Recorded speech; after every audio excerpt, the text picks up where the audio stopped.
kita sambut dengan the best speech from Papua, Jose. Beliau ini adalah salah satu motivator terbaik. Motivator. What is your song? What is your song? Kau menyanyi lagu apa? Kau menyanyi lagu apa? Kau orang Papua, kau lagu itu apa? Kalau kau adalah pejuang pada masa kemerdekaan Prancis, kau lagu itu Le Marseillaise. Itu lagu yang membakar jiwa. Orang dengar suara itu di kota Paris, di alun-alun tempat Raja Louis XVI dipenggal kepalanya. Algojo potong. Dia bawa dia bilang, kau bukan Tuhan. Kau bikin kacau negara. Sekarang tahta Tuhan dari monarki absolut turun jadi demokrasi pada masyarakat jelata. Kalau kau hidup 300 tahun sejak masa itu dan kau dengar suara musik Le Marseillaise, kau tidak bisa tidur, kawan. Kau tidak bisa tidur. Kau punya biji mata terbuka dari malam sampai pagi karena negara rusak, karena semua hancur. Lagu itu selama 50 tahun di Prancis dibatasi, jangan ada orang terluputkan karena orang tabakan. Your song. Kau menyanyi lagu apa? Kalau kau orang kulit hitam, golongan budak di Amerika sebelum zaman Abraham Lincoln, kau punya lagu itu rhythm and blues. Kau kerja sampai capek, kau tidak dibayar, kau tidak tahu kau punya masa lalu, kau butuh pengakuan, kau hancur, kau bingung dari mana kau datang. Kau kerja dari pagi sampai tengah malam, kau tidak tahu apa yang akan terjadi besok. Kau hanya punya harmonika. Kau datang di sudut jalan, kau bunyikan harmonika. Kau tidak tahu lagu apa. Kau hanya menyanyikan apa yang ada dalam lubuk jiwa. Kau punya keponakan, dia datang, dia bawa gitar tua, tapi dia punya jari-jari mainkan melodi. Dia juga tidak tahu itu lagu apa. Itu adalah ungkapan sakit hati. Dia hanya mengikuti apa yang muncul dia punya kepala dan bunyi harmonika yang dia bohong mainkan. Suara kemiskinan itu suara perjuangan orang kulit hitam. Suara itu yang memunculkan Martin Luther King. Suara itu bikin orang-orang berjalan menuju ke suatu pelataran dan Martin Luther King berteriak, I have a dream. Saya bermimpi nanti orang kulit hitam akan punya hak vote, suara yang sama seperti orang kulit putih. Hari ini tidak ada kasih kalah Michael Jordan, tidak ada kasih kalah Tiger Woods. Semua prestasi bakat negarawan, orang-orang cerdas muncul dari golongan budak karena mereka menyanyikan suara hati. Sekarang kalau kau orang Papua, what is your song? Kau menyanyi lagu apa? Dave orang sana, Dave kau menyanyi lagu apa? Tadi lagu tentang Mama Papua, kau rasakan tidak? Kau rasakan tidak? Kenapa kau rasa? Karena Mama Papua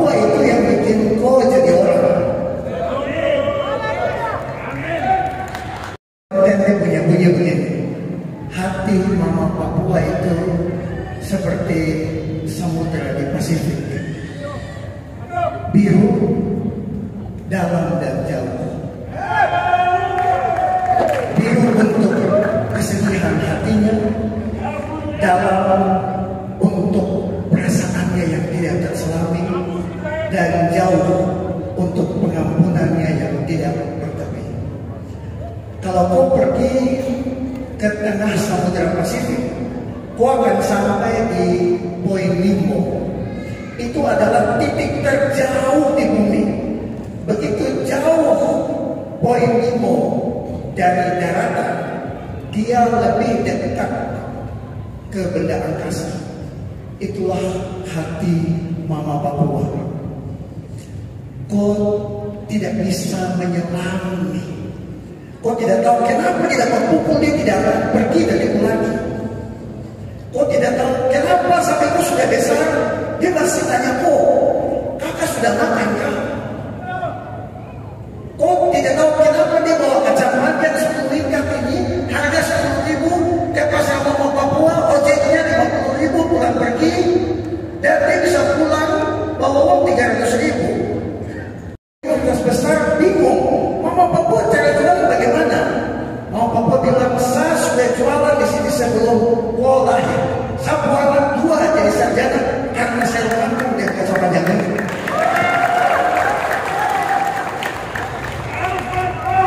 Saya korban poligami.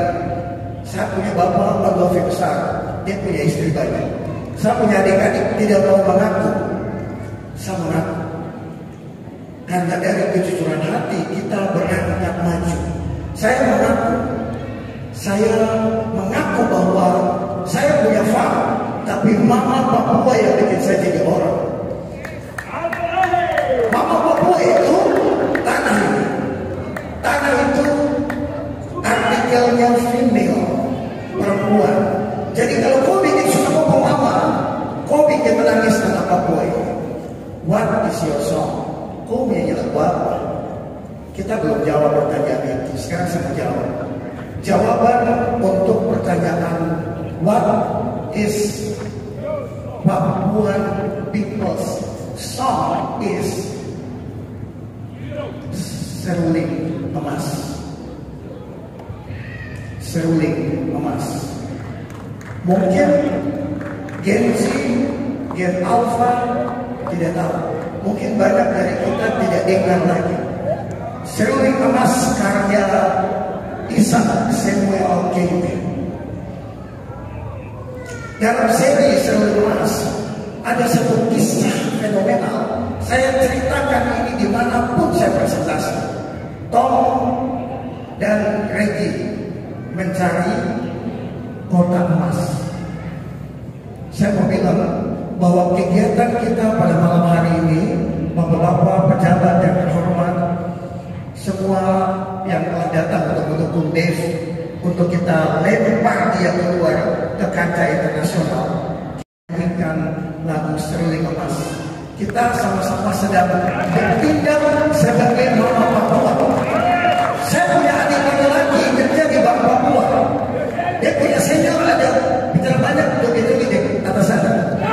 Bapak Rumaya, saya punya adik laki-laki ini, dia lulus SMA, dia tidak tahu Bank Papua ada di mana. Mama tanya dia, kau bangun, itu Bank Papua yang bikin penerimaan.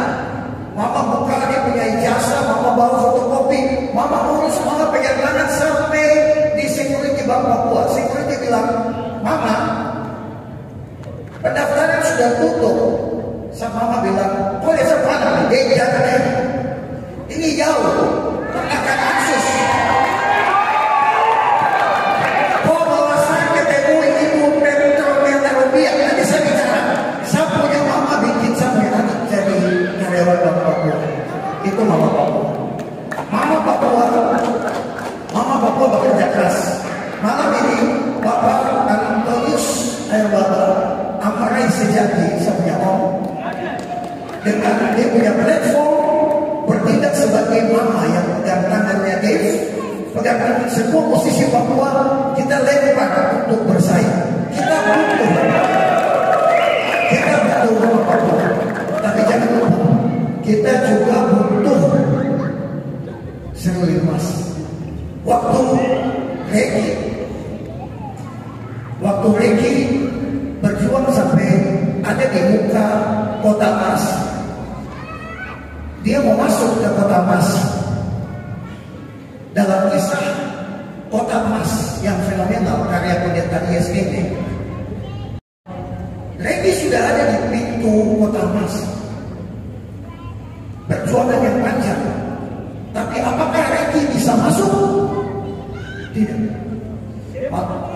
Malaikat bilang, kau tidak bisa masuk sendiri. Kau harus pulang, kau harus berdamai dengan Tom. Kau bawa Tom datang, baru kau bisa masuk.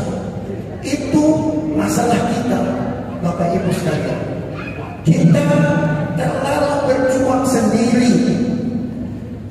Musisi Papua menderita bertahun-tahun. Dewan kesenian tidak berfungsi. Itu yang namanya apa itu? Saya sampai ketemu nama kantor kesenian kan, yang di Jalan Pencerahan itu. Kapan ada konser di sini? Musisi Papua berbakat, tapi tidak banyak go nasional. Hanya itu dengan cara butuh Mama Papua pegang tangannya. Antar ini adalah sejarah. Kita akan buka kesempatan untuk banyak orang Papua maju. Tapi ingat, selain Mama Papua, kita juga butuh bersatu. Kemarin saya dari Festival YP Maka saya bicara, kenapa Amune Kamoro di kota Timika ini miskin, bapak-bapak, ibu-ibu?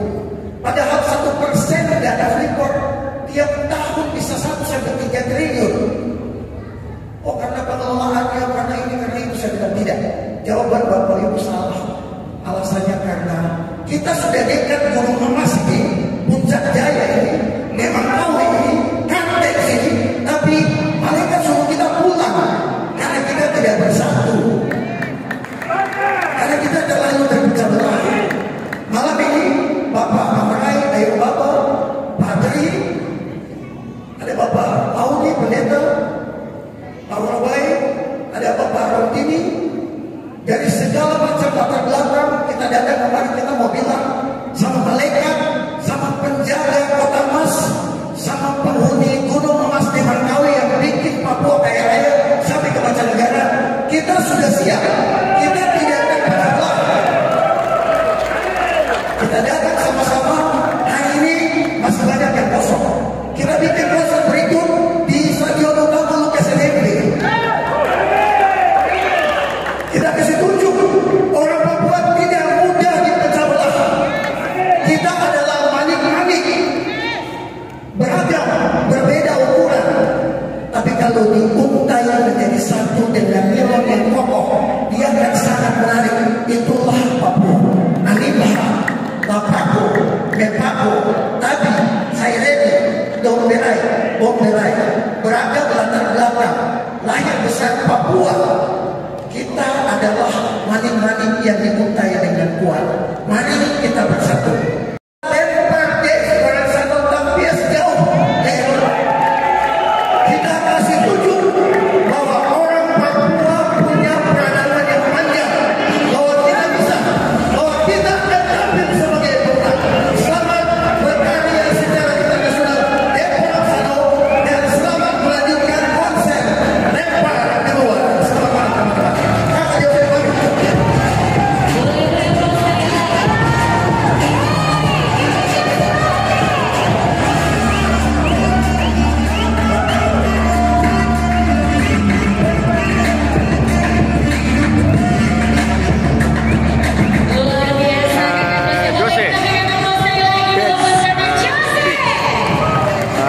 Salah satu motivator ulung dari tanah Papua.